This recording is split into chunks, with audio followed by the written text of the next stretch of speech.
Good morning, lovelies, and welcome to day 25 of Author 365. I think the lack of sleep was getting to me. Also, lack of productivity yesterday. I did not get as much done as I wanted to do. And walking yesterday really hurt. I had to get some new inserts for my new shoes. Hopefully those will help, but all of it kind of got me a little bit down, and I wasn't going to talk about it. I was just going to do a quick I didn't get as much done as I wanted to today or yesterday, and today I'm going to do more kind of speech, but I was scrolling through social media last night and today, and I noticed, I'm not going to call out any authors in particular, because I love them and I don't want them to feel bad about it, but I noticed a lot of people are having a really hard time right now, particularly in the author community. There's a lot of complaining about sales or questioning why they don't have sales, or, if I don't get sales, I'm going to have to do something else kind of statement, which I can relate to very deeply because there was a time, actually about 5 years ago, that I was in the same situation, and I put a plea out there, if you guys love what I'm doing, please help me continue doing it from home so that I can keep providing you with what you want. And the sales didn't come from that, and I ended up having to go take a job, and it was hard. And the sales continued to fall because trying to split your focus is really hard. And the thought of having to go through that again is really hard for me. And then people were complaining about, and I'm not saying complaining like knocking on them for complaining as I sit here and complain, because that's not, but I guess my point is this stuff that everybody's talking about and these struggles that they're having are relatable struggles. And when you feel like you are a failure, and the world's response to you basically asking for help is to not respond,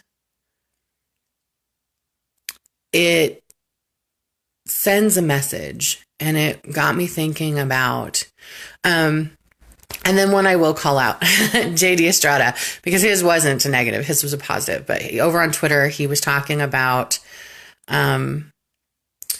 when you feel like things are down, ask for help. And maybe you'll get help in the most unexpected places. And that's kind of the culmination of what I was watching yesterday, was a lot of authors complaining, but what they were really doing was asking for help.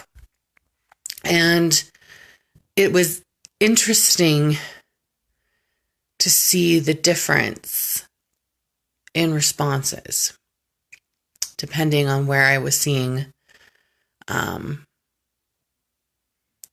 complaints.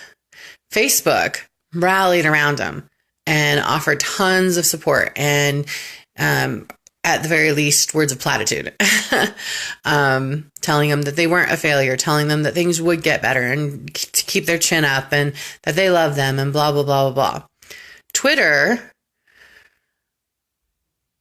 there often weren't responses, but there were a bunch of hearts.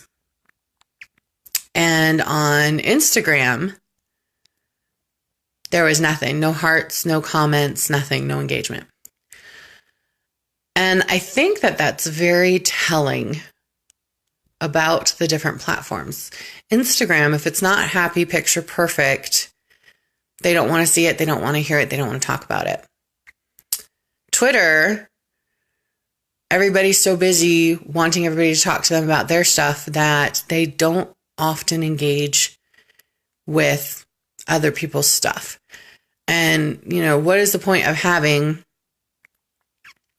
6,000 followers and getting 200 to 300 likes on every single post when you're not building meaningful connections?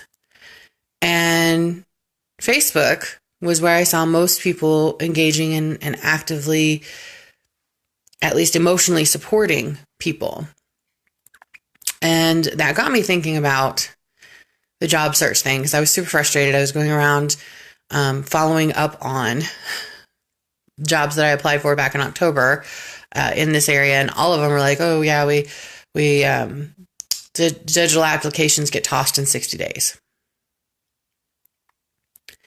And they all treated it like it was weird that I was following up, that showing up and asking about the job was uncommon, unheard of, not necessary, unimportant. And although I was really devastated when I got the auto returns, for lack of a better explanation, on the jobs that I applied for, the marketing jobs that I didn't get, at least I got a response. And yeah, it wasn't a positive response, but at least somebody acknowledged that I was there and I tried. And with retail jobs, there's no acknowledgement unless you get a call in. There's no response. And it's the same thing with, the work that we're doing as authors. People don't want to give feedback. And when they do give feedback, it's usually negative. Positive feedback usually only comes from other authors in the immediate community. If we're lucky, we might get one or two fans that do it. And this is why our nation and our world is depressed. It really is, because we don't strive for connections. We're all screaming into the void, asking for people to see us, know us, hear us, care about our struggles. But often we can't be bothered to do that for each other. And that is the lack of connectedness that people talk about when they talk about the concerns about the younger generation being so into their devices. And yeah, I've made some great friendships online, especially on Facebook, ironically.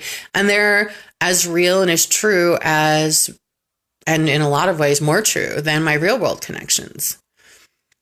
But it depends on where you're making it, and it depends on why. And I think that that's something that, we all are struggling with, feeling like we're not important. And so my challenge to you today is to reach out to someone who feels like they're not important and let them know that they matter, and do it somewhere other than Facebook, because Facebook is great for that. But go share that love and that connectedness on Instagram and on Twitter and on Pinterest and on wherever, or at your local coffee shop or wherever. Try to make that connection today. So that's what I'm going to do, rather than stressing about how I feel like nobody notices. I'm going to go and notice other people and let them know that I know that they're there. So until next time, keep reading.